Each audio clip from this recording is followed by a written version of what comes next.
নমস্কার গোপাল সোনা, নমস্কার মা কালী। আজকে কৌশিকী অমাবস্যা, তাই আজকে আমি তো কালী পুজো করিনি, আমি গোপালের সামনেই পুজো করলাম, কারণ যেই কালী সেই কৃষ্ণ। তাই আজকে আমি তোমার পুজোটা দিলাম। আজকের দিনে পুজো করলে আর কিছু টোটকা করলে সংসারের ভালো হয়, আর যদি কোনো দোষ থাকে সেটাও কেটে যায়। তাই আমি আজকে এই যে বাটিতে করে যে লবণ দিয়েছে, এই যে গঙ্গা জল, তুলসী পাতা, এটা বাড়ি ছিটিয়ে দেব। আর লাল মিষ্টি, লাল ফুল দিতে হয়, তাই মানে লাল ফুল পাইনি, তাই আর কি ওই গাঁদা ফুল নিয়ে আসছে, গাঁদা ফুলের মালা করে দিয়েছি। আর লাল মিষ্টি নিয়ে আসছে, আর আর এই কিছু ফল, এই দিয়েই আমি আজকে পুজো দিচ্ছি ঘরোয়াভাবে আর কি। আমি কোনো বড় অনুষ্ঠান করে দিচ্ছি না, আমি গোপালের সামনে একটু পুজো করছি। আজকে একটা ভালো দিন, তাই আমি গোপালের আরতি করলাম। এখন হরে কৃষ্ণ হরে কৃষ্ণ, কৃষ্ণ কৃষ্ণ হরে হরে। আমার ছেলেদের যদি কোনো কালো দৃষ্টি পড়ে সেটা তুমি কেটে দিও, আর যেন ওদের কোনো অসুবিধা হয় না। আমি সেই জন্যে এই যে একটা বাটিতে করে মানে লবণ আর 5টা লবঙ্গ, এই যে ফুল সমেত, এটা একটা কোণায়, ঘরের ঈশান কোণে এটা রাখতে হবে। 7 দিন পরে আবার পাল্টে দিতে হবে, 7 দিন পরে পরে পাল্টাতে হবে এই লবণটা। এটা সাদা লবণ দিলেও হয়, আর ওই যে বিট লবণ ওটা দিলেও হয়, কিন্তু আমি এই সাদা লবণটাই আলাদা প্যাকেট কিনা ছিল, সেইটাই আমি দিলাম, মানে শুদ্ধ লবণ। আর 1 মুঠ লবণ আর কালো তিল দিয়ে, আমার ছোট ছেলেটা বাড়ি ছিল, আমি ওকে নজর তুললাম আর কি। দেখি কি হয়, ঠাকুর যদি মুখ তুলে তাকায়। আর জলটা বাড়িতে ছিটিয়ে দেবো, ঘরে ছিটিয়ে দেবো গঙ্গা জলটা, তুলসী পাতা আর কালো তিল, আর লবণটা রেখে দেবো ওইখানে। ঠাকুর তুমি মুখ তুলে তাকিও, আর দেখো, ওদের একটা কর্ম দাও, আর শরীর ভালো রেখো, মানে যাতে ওরা ভালোভাবে কর্ম করে খেতে পারে। আর আমি কিছুই দাবি করি না তোমার কাছে, শুধু ছেলেদের কর্ম আর সবাইকে সুস্থ রেখো, আমি এটাই আমার কামনা তোমার কাছে। তাই তুমি আমার কামনা পূরণ করো। এই দুটো কামনাই শুধু আমি তোমার কাছে চাই, আর কিছুই চাই না।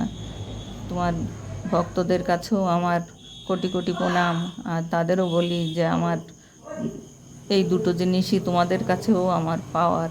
তাই তোমাদের কাছে আমি বলি, তোমরাও আমার করো, কামনা করো যেন ছেলেরা আমার সংসারে সবাই ভালো থাকে, আর ওদের যেন একটা ভালো কর্ম হয়। এই হচ্ছে আজকের দিনে আমি এই কামনাটা করছি। আজকের দিনে নাকি ভগবানের কাছে কিছু প্রার্থনা করলে সেটা মানে পাওয়া যায়। তাই আমি এই দুটো জিনিসই প্রার্থনা করছি, যে আমার ছেলেদের সবাইকে তুমি ভালো রেখো, আর আমার ছেলেদের কর্ম দিও। আমার এই দুটোই প্রার্থনা আজকের দিনে। তাই তুমি ওদের মুখের দিকে তাকিও, আমি আর কিছুই চাই না। হে ঠাকুর, তুমি ভালো রেখো সবাইকে ভালো রেখো, আর তোমার ভক্তদেরও বলো যে যেন সবাইকে ভালো রাখে। তারাও আমার কাছে ভগবান, তাদেরও আমি ভগবান মনে করি, কারণ তারা মা বাবা, তারপরে দাদা দিদি, ছেলে মেয়ে, তারাও তো কিছু তো সম্পর্কে হয়। তাই আমি তাদের কাছেও মিনতি করি, অনুরোধ করি, প্রার্থনা করি যে তারাও যেন আমার জন্য একটু কামনা করে, আমার ছেলেদের জন্য কামনা করে, যে সবাই শরীর ভালো থাকে, আর সবার জন্য ওদের যেন কর্ম হয় ভালো, তাই কর্ম করে খেতে পারে। হে গোপাল, হে মা কালী, তোমরা আমার এই কামনা শুনো একটু কানে, যে আমি এত প্রার্থনা করি, এত বলি তোমাদের। আজকের দিনে তোমাদের কাছে আমার এই প্রার্থনা, তাই প্রার্থনাটা শুনো একটুখানি, যে আমার কাকুতি মিনতি আর কিছুই না, শুধু এইটুকু। আর ওদের ভালো রেখো সবাইকে, গোপাল তোমার ভক্তদের সবাইকে ভালো রেখো। আমি সেটাও বলি যে সবাই ভালো থাকুক, তোমার ভক্ত সবাই তো তোমার সন্তান, সবাইকে তুমি ভালো রেখো। আর আর এই আমার ভিডিও দেখে আমার মতো দুঃখী যদি কেউ থাকে তারাও এই টোটকাটা করুক। আর যারা জানে তারা তো জানবেই, আর যারা জানেন না যদি করতে চান তাহলে আজকে সারা রাত টাইম আছে, অমাবস্যা আছে, সারা রাতের ভিতরে করলেই হবে। যে ওই লবণ আর লবঙ্গ রাখতে হবে ঘরে, বাটিতে করে, শুদ্ধ বাটিতে। এই বাটিতে না হয় প্লাস্টিকের বাটিতে হলে হবে না। আর এই যে লবণ দিয়ে নজর তুলতে হবে, যার জন্যে আপনি কামনা করবেন তাকে তার এই নজর উতারবেন। কালো তিল আর লবণ, এটা বিশুদ্ধ লবণ, সব কিছু বিশুদ্ধ চাই দিয়ে। তাই এই যে আমি আমার ছোটো ছেলের নজর উতারলাম। আর এটা মানে ওই লবণটা বাটিতে রেখে দেবো, আর গঙ্গা জল, তুলসী পাতায় এটা কালো তিল ঘরে ছিটিয়ে দেবো, বাইরে ঠাইরে ছিটিয়ে দেবো সব জায়গায়। আপনারাও এরকম করতে পারেন, করলে সবারই সংসারে মঙ্গল হবে। তাই আপনারাও করবেন, আপনারাও সবারই ভালো হোক, আমি সেটাই চাই।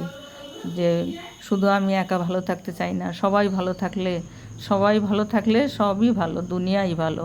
তাই সবাই ভালো থাকবেন আর সবার জন্য সবাই কামনা করবেন, এই হচ্ছে আমার প্রার্থনা। নমস্কার। আবার কোনো ভিডিওতে আরও অন্য কোনো আলোচনা হবে। আজকে এই আলোচনাটাই করলাম, কারণ হরে কৃষ্ণ কৃষ্ণ কৃষ্ণ হরে হরে, হরে রাম রাম রাম হরে হরে, হরে রাম। শুনলাম তোমার সেই বোকা ভক্তর পায়ে হাঁটুতে ব্যথা লেগেছে, অনেকটাই ব্যথা। এখন সে দোতলায় পুজো দেয়, সে ওঠানামা করতে পারছে না। ওই যাচ্ছিল মায়াপুর, সেই স্টেশনে নিচের থেকে উঠতে যেয়ে হাঁটুতে লেগেছে। বোকা তো সব জায়গায় বোকা, একটুখানি ঘুরে আসলেই হয়ে যায়।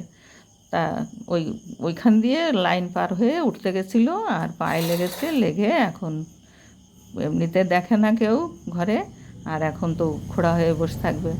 আমি বলি, আমাকে বলে যে হ্যাঁ তুমি ইচ্ছা করলে পারো, তাহলে দেখো এখন তুমি কেমন।